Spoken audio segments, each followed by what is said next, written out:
Vamos a considerar esta mañana el libro de los Reyes. Por favor, trasládese conmigo al libro de los Reyes, el segundo libro de los Reyes.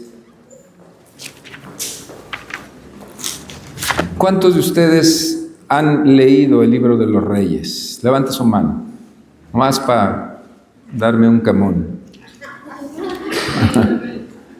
El libro de los Reyes es una de las secciones de la Biblia que a mi juicio son de lo más interesante.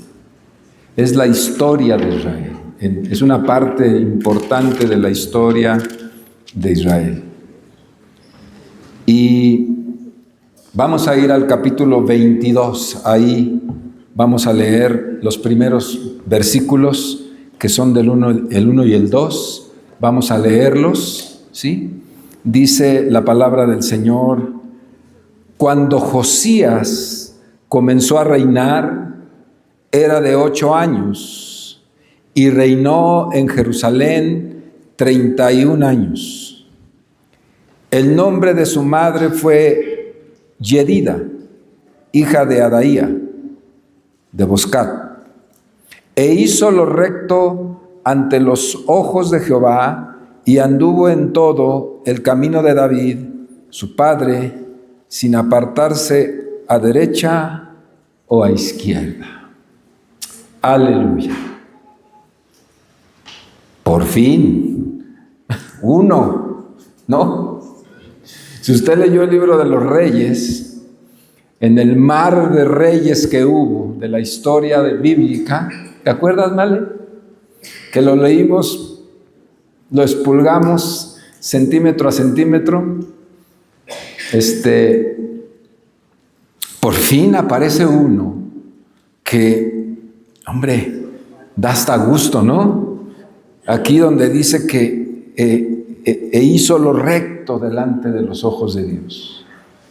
Y es que desde el rey David, contando a Saúl también, y toda la genealogía de reyes, hasta este momento, que es muy cerca ya del ocaso de la era de los reyes, muy cerquita del cautiverio, cuando se acabaron los reyes de Israel y se los llevaron a Babilonia, todo ese tiempo, amados, se caracterizó por el fracaso de los reyes de Israel. Ya sabe usted que en el inicio hubo 3 reyes, que fueron Saúl, David y su hijo Salomón. Después de él se dividió el reino y hubo 2 reyes, uno hijo de Salomón y el otro un advenedizo. Y entonces se divide el reino en lo que era el pueblo de Israel, se dividió y se crearon 2 países distintos. Uno se llamó Judá, que tenía solamente 2 tribus, de las 12 originales. Gracias, Raquelita. Y el otro país se quedó con el nombre original de Israel. Y bueno, comenzaron a tener esos reyes herencia, y pues vinieron 2 genealogías paralelas, una de un reino y el otro del otro.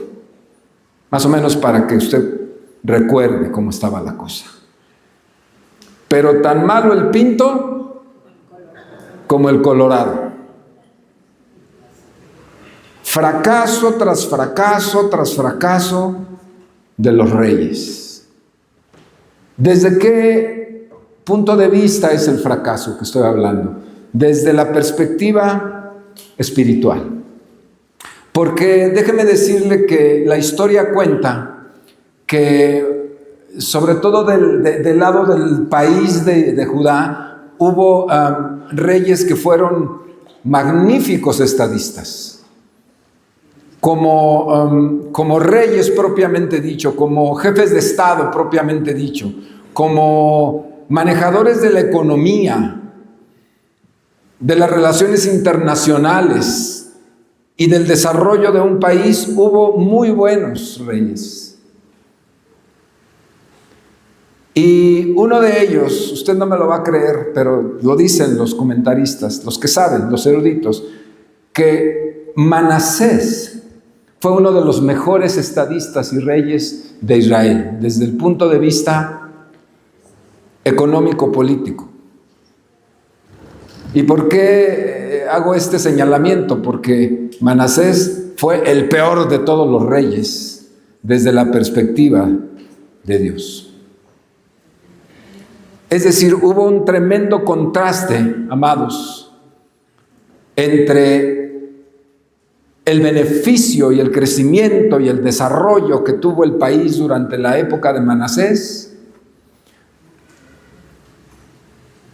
Un contraste con la vida espiritual, que Manasés, lo comentaré en un momento, hizo un desastre en la vida espiritual.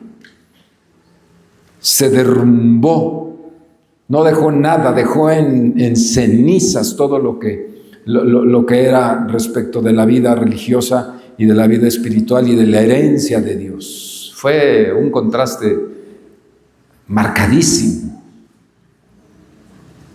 Y es que Manasés entró en alianza, y supo hacer, después de Salomón, o quizá no sé si lo superó, supo hacer buenas relaciones internacionales. Y entró en alianza con Asiria, que Asiria era muy poderosa en ese tiempo y estaba en pleito con Egipto, que era una potencia, ¿no? Hablando de potencias ahora. Y él entra en alianza con Asiria. Y eso le permitió entonces darle un auge financiero y un cierto auge militar a Israel y social,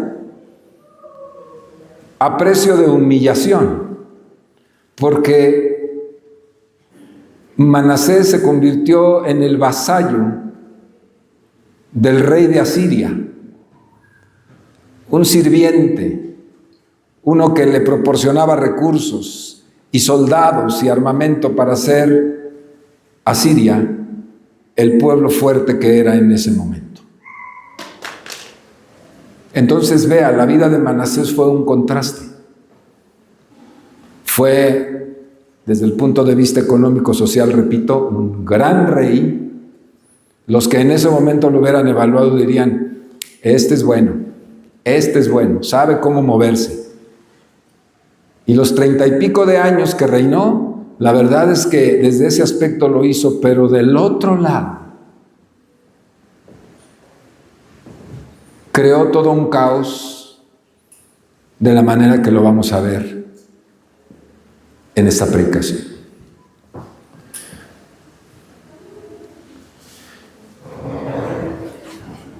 El largo periodo de los reyes de Israel, decía, se caracterizó por el fracaso moral de casi todos los monarcas. Y espiritual también. El esplendor espiritual del reinado de David solo fue una sombra del pasado que constantemente era recordado por Dios a través de los profetas.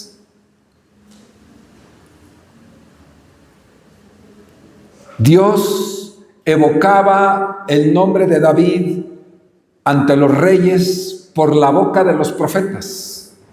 Usted se acuerda que decía, por ejemplo, a Ezequías. ¿Quién era Ezequías? Pues Ezequías fue el predecesor inmediato del propio Manasés, fue su padre. Y a Ezequías en una ocasión le manda al profeta Isaías y le dice, vete a la casa de Ezequías, el rey, y dile que prepare su casa, porque morirá y no vivirá. ¿Se acuerda de eso? ¿Se acuerda de ese pasaje? Le dijo, mi chavo, prepárate, Dios te va a llevar.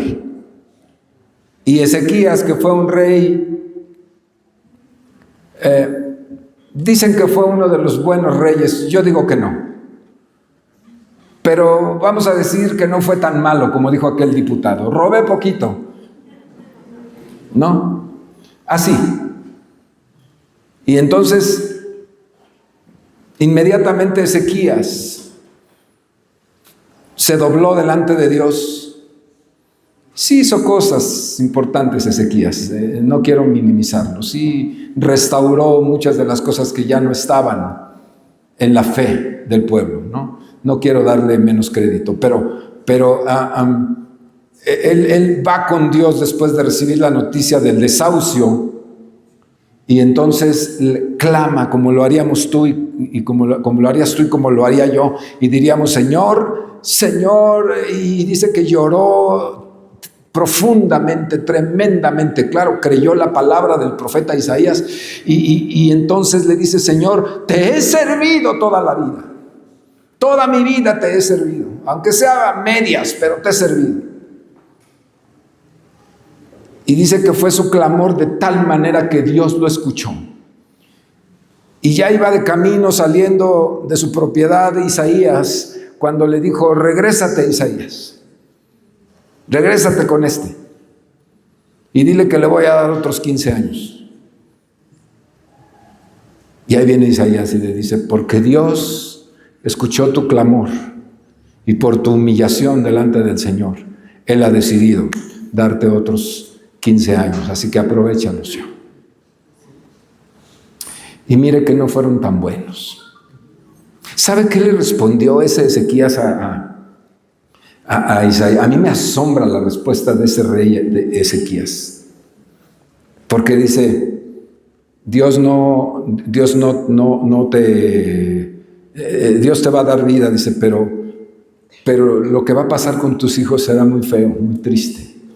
Lo que viene para tu heredad. Y dice: Dios es bueno, no me va a tocar verlo. Fíjese. Pues será el sereno mis hijos, pero a mí no me va a tocar verlo. Gracias, Señor.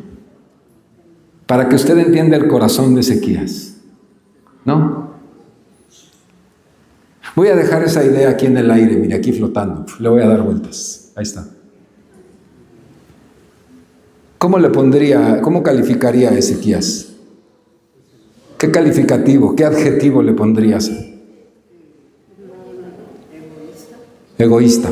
Lo pongo aquí, ego, y le doy vueltas. Y ahí lo dejo, porque lo vamos a retomar.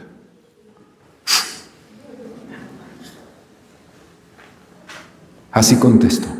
¿Y se murió? Dicen los escritores, la Biblia no lo dice, pero dicen los estudiosos, que ese Ezequías fue asesinado por su propio hijo Manasés.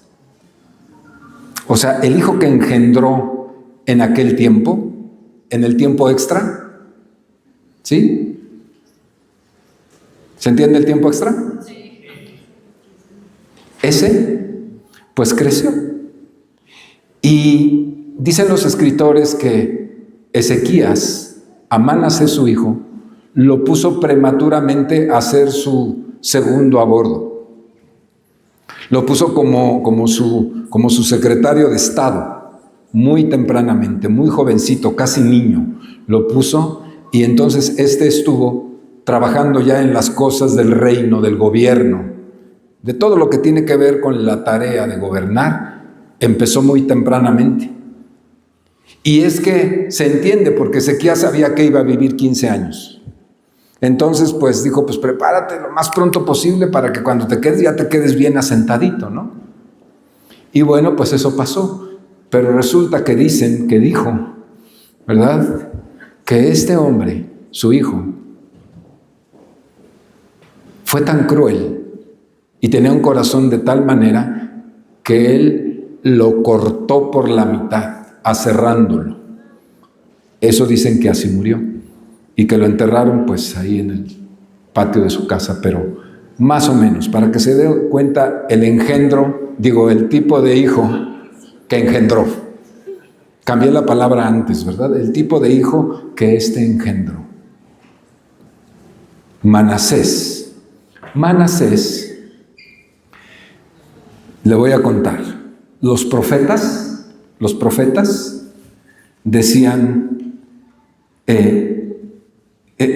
unieron sus condenas contra Manasés.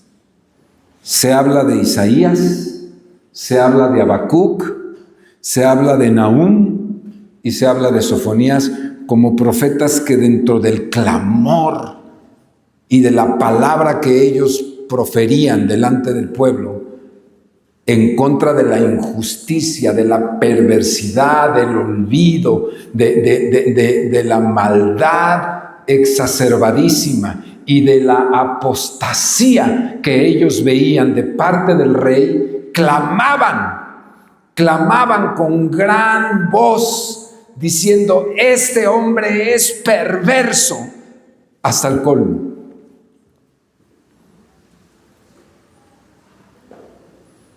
Subraye apostasía. También vamos a dejar esa palabra apostasía aquí de este otro lado. No, mejor acá porque le va a estorbar a la que está girando acá de aquí. Le damos vueltas ahí. Apostasía.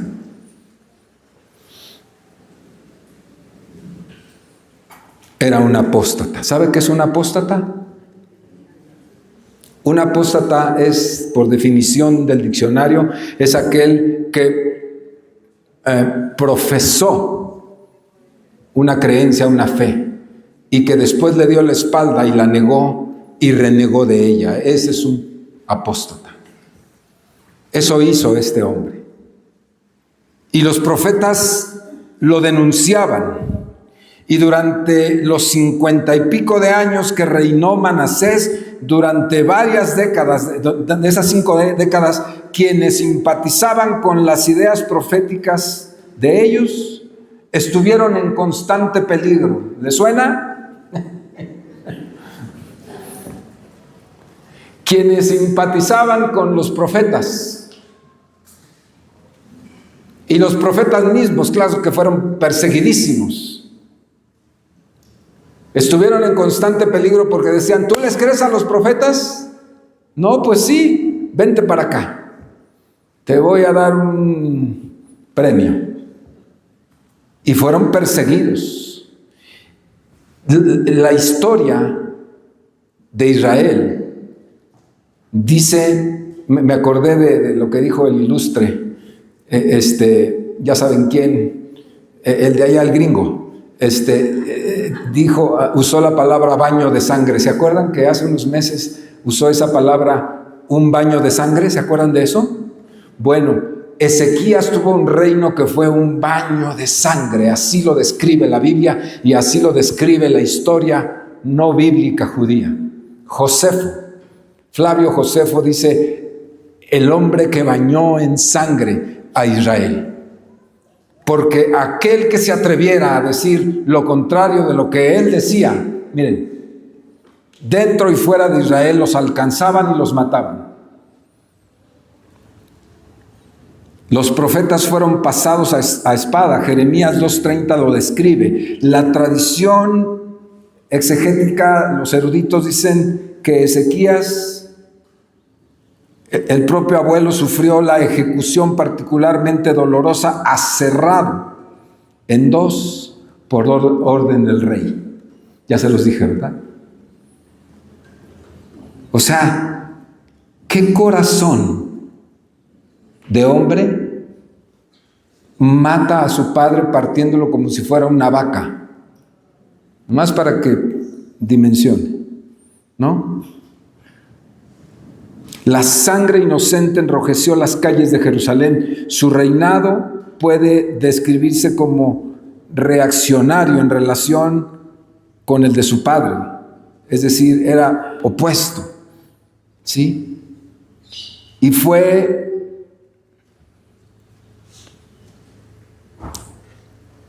durante todo este medio siglo que Manasés reinó, que se desarrolló un culto, una mezcla de cultos nativos, es decir, mosaicos con extranjeros, hizo una mezcolanza hizo un sincretismo. ¿Se entiende sincretismo? Una mezcla de dos creencias, de dos fes, de dos religiones. Él desarrolló eso, se encargó de eso. ¿Sabe qué hizo?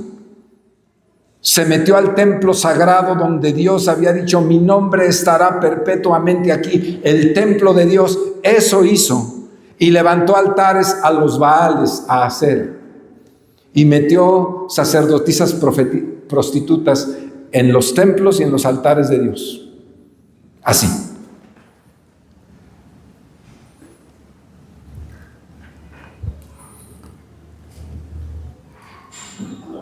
Tres aspectos políticos, tres aspectos importantes son los que engloban la maldad que hizo Manasés. Dice que uno fue que erogó la política religiosa, sí, de su padre, que había intentado establecer nuevamente el culto a Dios. Luego, su extensión mediante la libre adopción de los cultos extranjeros, que es lo que acabo de decir, y la amarga persecución a los partidos proféticos. No eran políticos, a los profetas, pues. Tres acciones terribles que le caracterizaron. En cambio,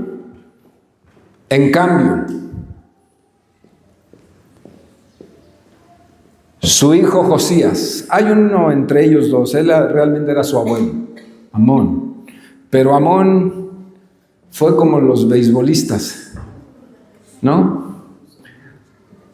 Ni pichó, ni cachó, ni qué. Pues ese duró 2 años nada más, pero fue el clon de su papá, o una imitación mal hecha de su padre, igual de perverso y malo, pero de él nació Josías. Y Josías tuvo una vida que fue justamente lo opuesto de Manasés y de su padre Amón, justamente lo contrario. Que a la letra, dice la Biblia, hicieron lo malo delante de los ojos de Dios. Y lo reitera y lo repite, que estos hicieron lo malo delante de los ojos de Dios, como otros muchos de sus predecesores reyes. A Josías le tocó reedificar el andamiaje espiritual destrozado por todos ellos. Cuando revirtió todo aquel mal que hemos descrito y que habían hecho estos hombres, adorando a esos demonios. Segunda de Reyes 21 en adelante, usted puede leer toda la perversidad, lo malo que ellos hicieron, la profanación del templo. Patrocinó también el culto astral asirio en toda Judea. Fue un gran promotor del culto astral, la promoción del zodiaco, de la adivinación, de la brujería, de los agoreros, todo eso hizo. Imagínense nada más.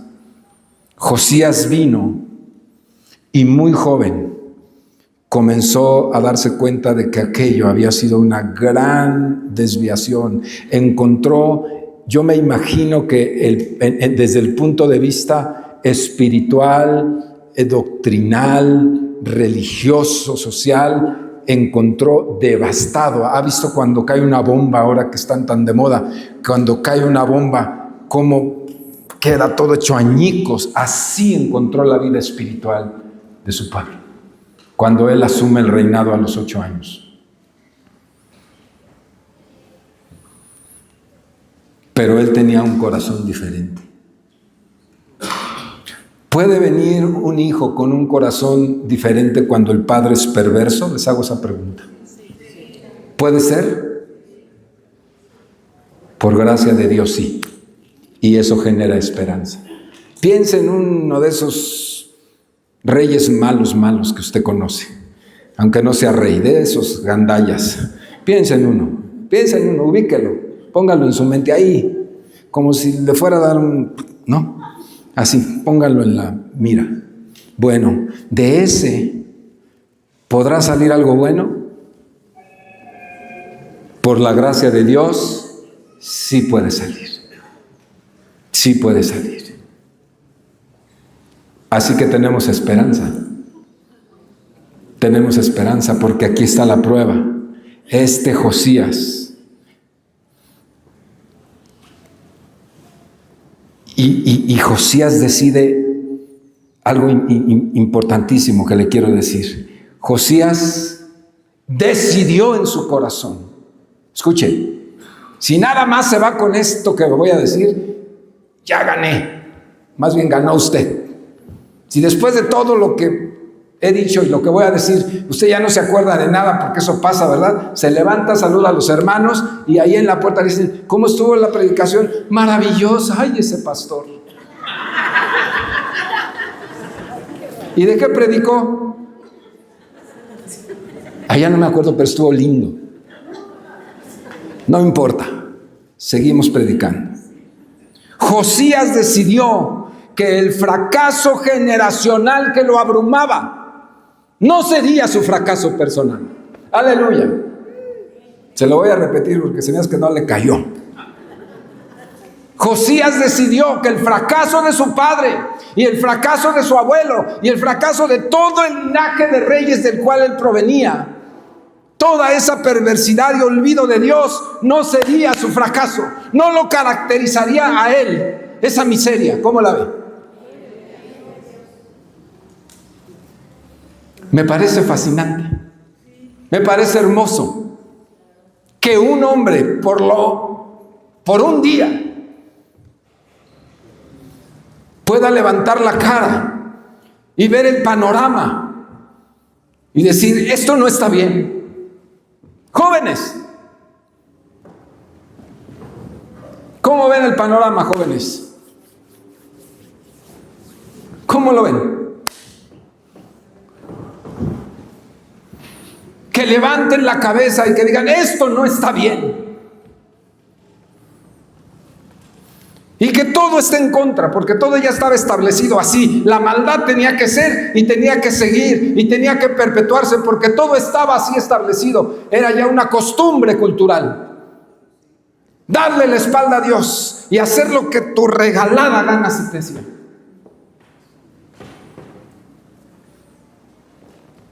Y se levanta Josías y dice, esto no está bien. Esto no está bien. No será mi fracaso. No fracasaré como estos. Serán diferentes las cosas. Dice el texto, siendo aún muchacho, Segunda de Crónicas 34:3, le voy a estar dando los versículos. Dice, siendo Josías aún muchacho. Muchachos, levanten la mano. Los de menos de 24, levanten la mano. Todos, levanten la mano. Hay re poquitos. Bueno, también incluimos hasta los 30, pues. Pues para que no se vea tan raquítico el asunto. Siendo aún muchacho, siendo menos de 30, comenzó a buscar a Dios, el Dios de su padre, David. Para que no se me vaya a confundir. El Dios de su padre, David. Él dijo, mi padre, pelas. Mi abuelo, Manasés, ni qué decir. Mi abuelo Ezequías, cobarde. El que sigue para arriba, tampoco. Y se fue explorando el linaje para arriba, puro fracasado.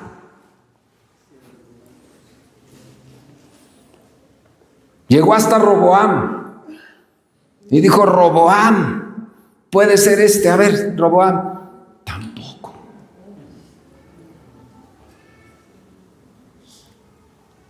Oh, y ahora, y llega a David y dice, este. Este sí. Fascinante. No perfecto. Me hubiera gustado que la historia de David hubiera sido un poco distinta. No perfecto. Pero nos da esperanza, ¿verdad? Pero dijo, es el Dios de mi padre David. Su tatarabisabuelo. El Dios de mi padre. A ese buscaré.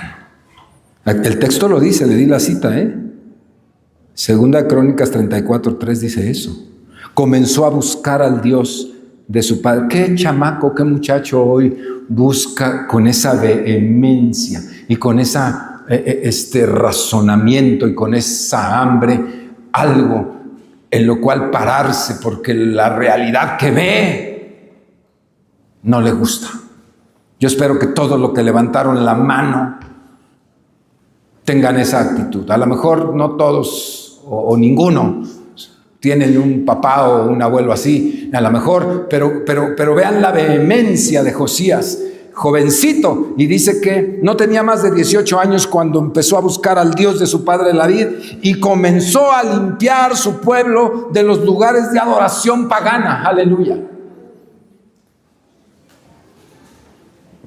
Reinaba a los 18 años.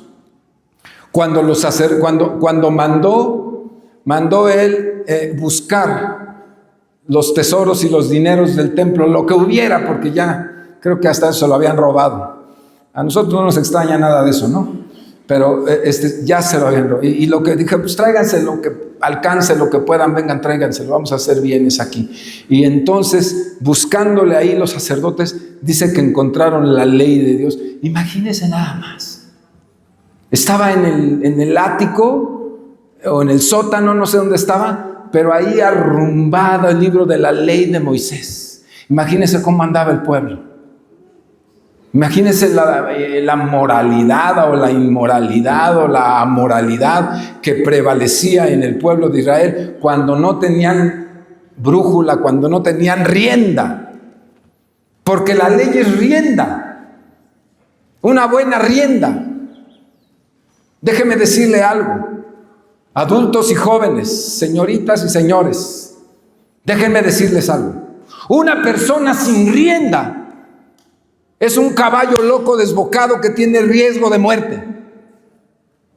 Cuando a usted no tiene quien le jale la rienda, quien le ponga orden, quien le enfrente y le diga, mira, así estás tú.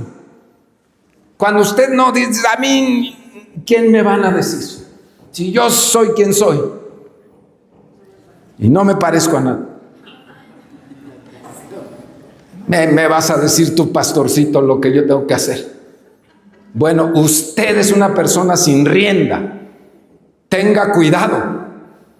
Tenga cuidado. Se lo recomiendo. Una persona que no rinde cuentas de nada a nadie y nadie le puede decir nada, tenga cuidado porque la muerte le anda rondando.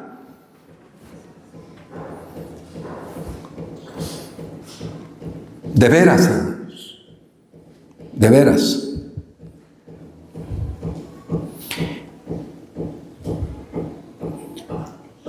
Decidió limpiar su pueblo, Josías.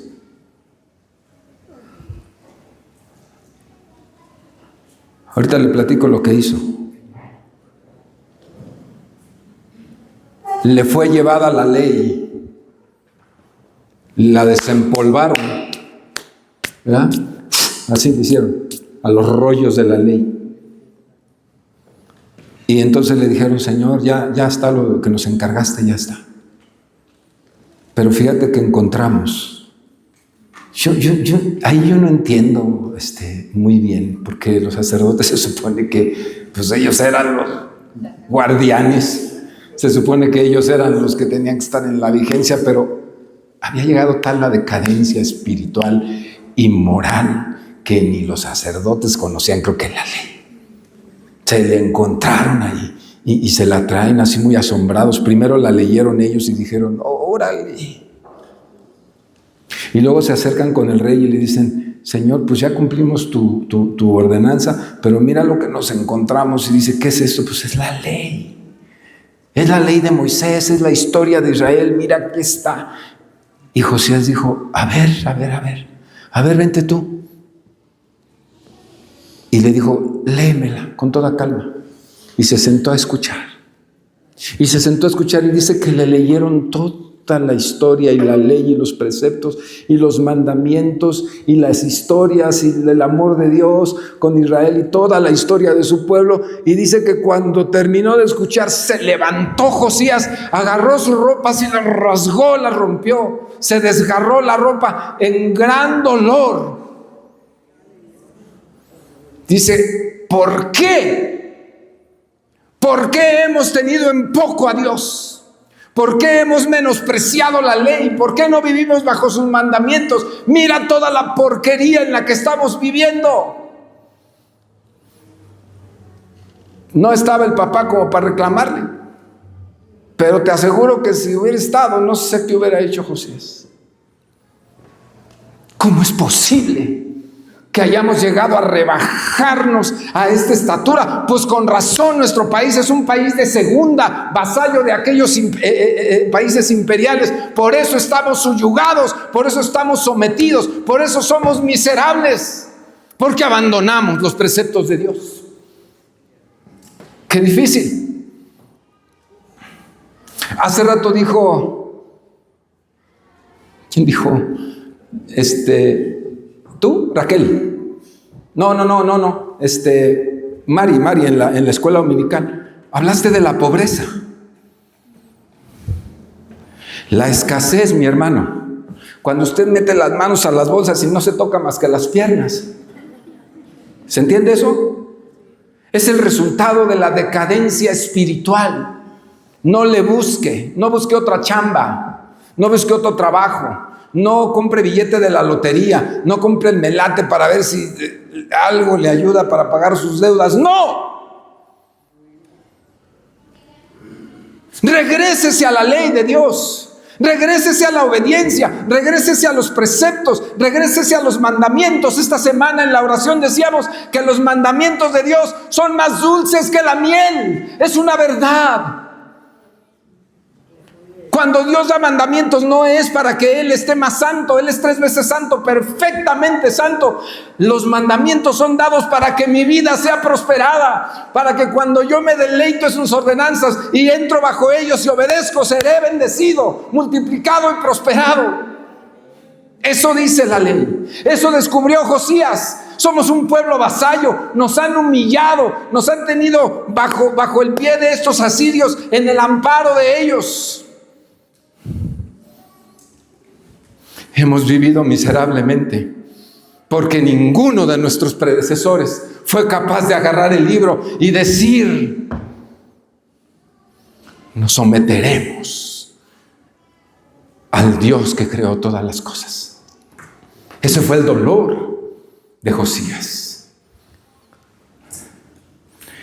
Le voy a decir que escuchó. Josías, en esa lectura, escuchó lo siguiente, entre muchas otras cosas, se le quedaron en su corazón, por eso reaccionó.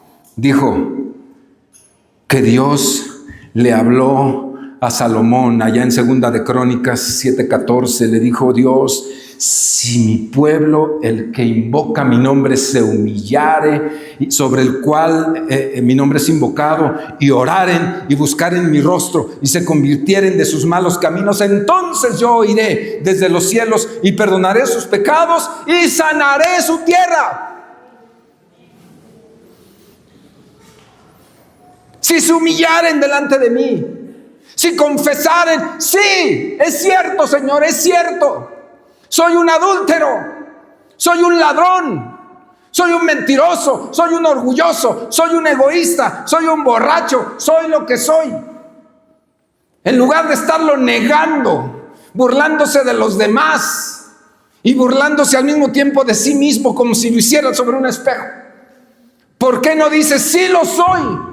Señor, en este momento me humillo, me derrumbo delante de ti. lo confieso, te pido perdón de todo mi corazón para que sanes mi tierra y deje de ser un pobretón miserable.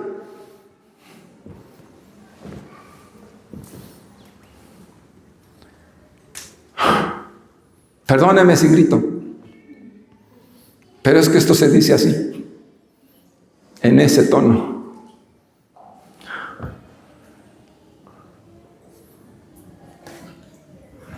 Si se humillare mi pueblo, descubrió Josías.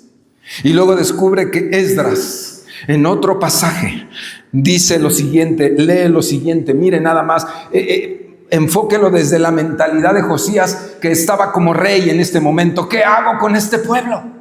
No nada más sobre su persona, su preocupación no era tanto su persona, era qué hacer con este pueblo. Yo soy el rey de estos y necesito darles un camino. Necesito encauzarlos. Y entonces lee en Esdras y dice: mas después de todo lo que nos ha sobrevenido, dice Esdras, a causa de nuestras malas obras y a causa de nuestro gran pecado, ya que tú, Dios nuestro, nos has castigado de acuerdo con nuestras iniquidades y nos diste un remanente como este.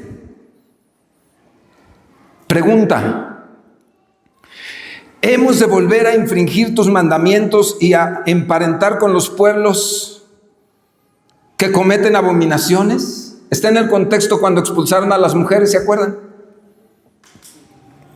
Después del regreso de Babilonia. ¿No te indignarás contra nosotros hasta consumirnos, sin que quedara remanente ni quien escape? Oh Jehová Dios, Dios de Israel, tú eres justo, puesto que hemos quedado un remanente que ha escapado, como en este día. Henos aquí delante de ti, y aquí están nuestros delitos, porque no es posible estar en tu presencia a causa de esto. Le está diciendo: prevaricamos, te traicionamos, nos burlamos de tu ley, la tuvimos en poco, fuimos cínicos. Por eso nos vino lo que nos vino. Señor, ¿habremos de seguirlo haciendo? ¿Seguiremos viviendo en esa miseria?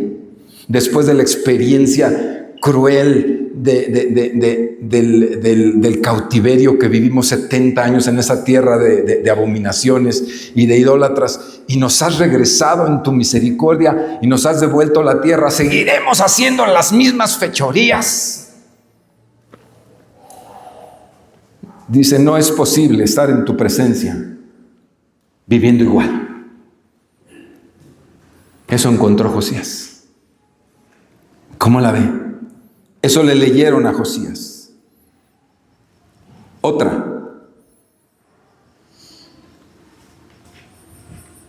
Dice que leyó a su abuelo David.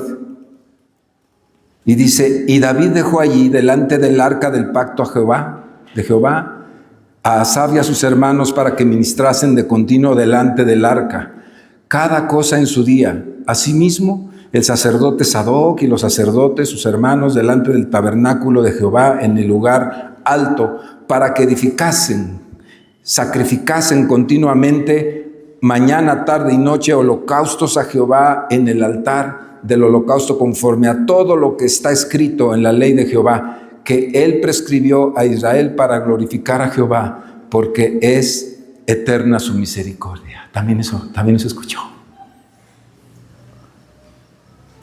Dijo, escuchó que su abuelo estableció una adoración perpetua. El tabernáculo de David, usted lo ha leído, yo sé que usted conoce muy bien la historia, cómo levanta un tabernáculo de adoración a Dios.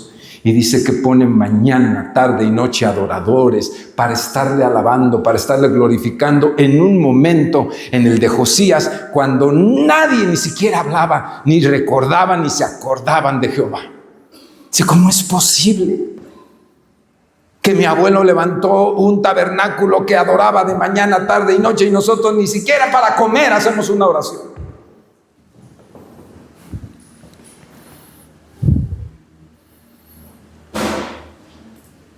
Le leyeron también lo que Dios le dijo a Abraham. y haré de ti una nación grande. Claro que le importaría esto, porque él tenía una nación pequeña. Y cuando oye esto, yo creo que le dio un calambre a Josías en un pie. Y le dijo al que le estaba leyendo: espérame, es que me acaba de dar un carriuma, un calambre aquí. ¿Por qué? Porque lee esto y dice que Dios le dijo a su abuelo Abraham: haré de ti una nación grande y te bendeciré y engrandeceré tu nombre y serás bendición, y bendeciré a los que te bendijeren y a los que maldijeren los maldeciré, y benditas en ti serán todas las familias de la tierra. ¿Dónde está esa promesa?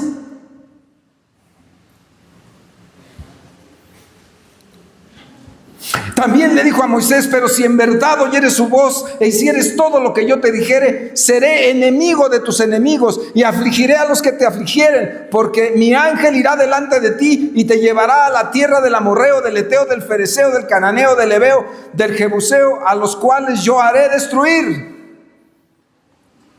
Todos esos feos, entre ellos eran los asirios. Y los asirios hoy, en lugar de estar debajo de los pies de Israel, su bota estaba en el cuello de Israel. No te inclinarás a sus dioses, ni los servirás, ni los harás como ellos hacen, ni harás como ellos hacen. Antes los destruirás del todo y quebrarás totalmente sus estatuas. Mas a Jehová vuestro Dios serviréis, y Él bendecirá tu pan, tus aguas, y quitaré toda enfermedad de en medio de ti. Pues ¿cómo no iba a rasgar sus vestiduras Josías? Si nada de eso veía. Pasa, amados,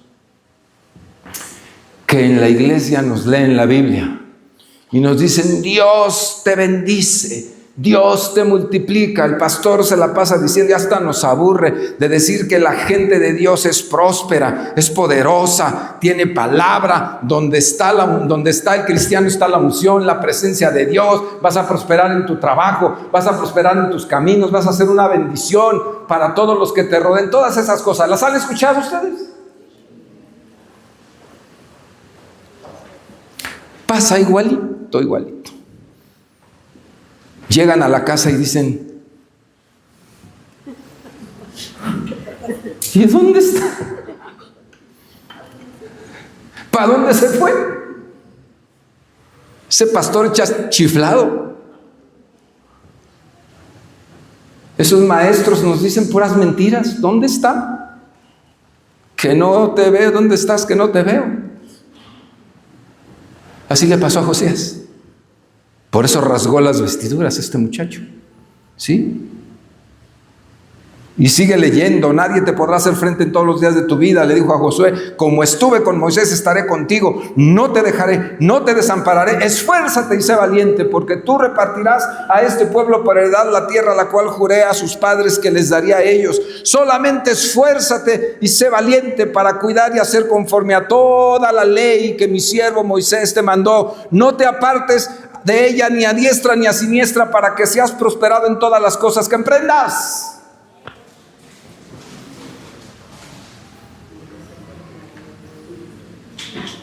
Y la última del estribo. Les puedo contar todo lo que le leyeron. La última.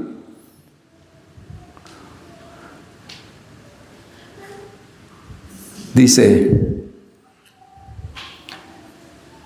Dios hablándole a David, porque donde más se detuvo fue, yo estoy diciendo eso, pero yo me lo estoy imaginando, porque le leyeron todo, donde más se detuvo fue en la vida de David. Y entonces dice que Dios le dijo a David, hablando del pacto que hizo Dios con David, le dijo: si tus hijos guardaren mi camino, escuchen, si tus hijos guardaren mi camino, andando delante de mí con verdad, en todo su corazón, de todo su corazón y de toda su alma, jamás faltará a ti varón en el trono de Israel. Yo creo que esto cimbró hasta las raíces de la vida de Josías, amados. Lo cimbró hasta el esqueleto. si tus hijos guardaren mis caminos, no faltará varón en el trono. Esto le concernía 100% a Josías, que ya estaba sentado en el trono. ¿Qué le parece? ¿Qué le parece esta historia?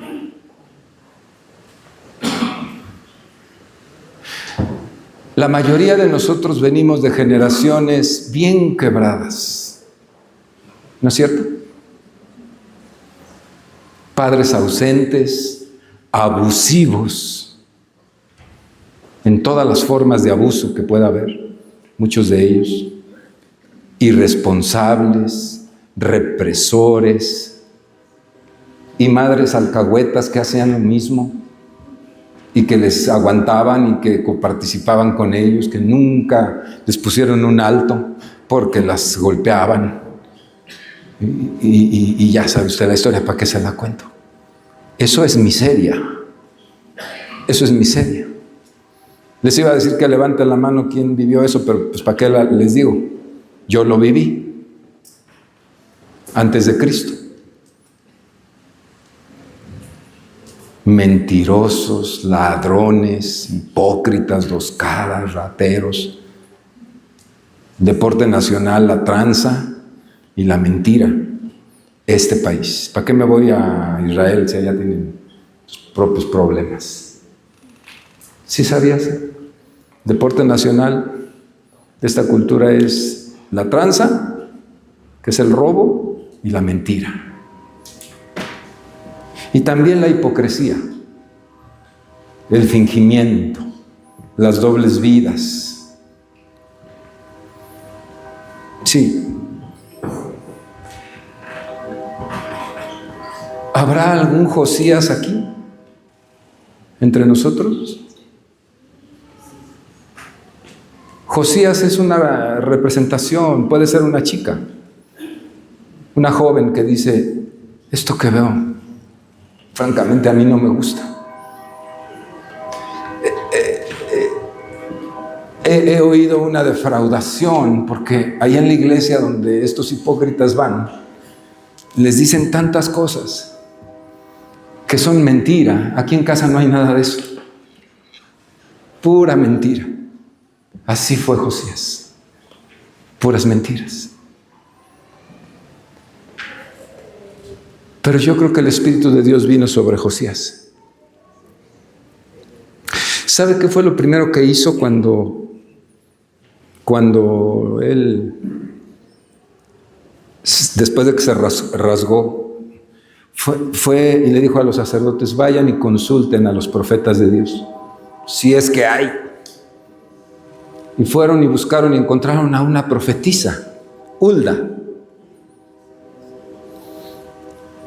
Y Hulda les dijo esto que es escalofriante, amados.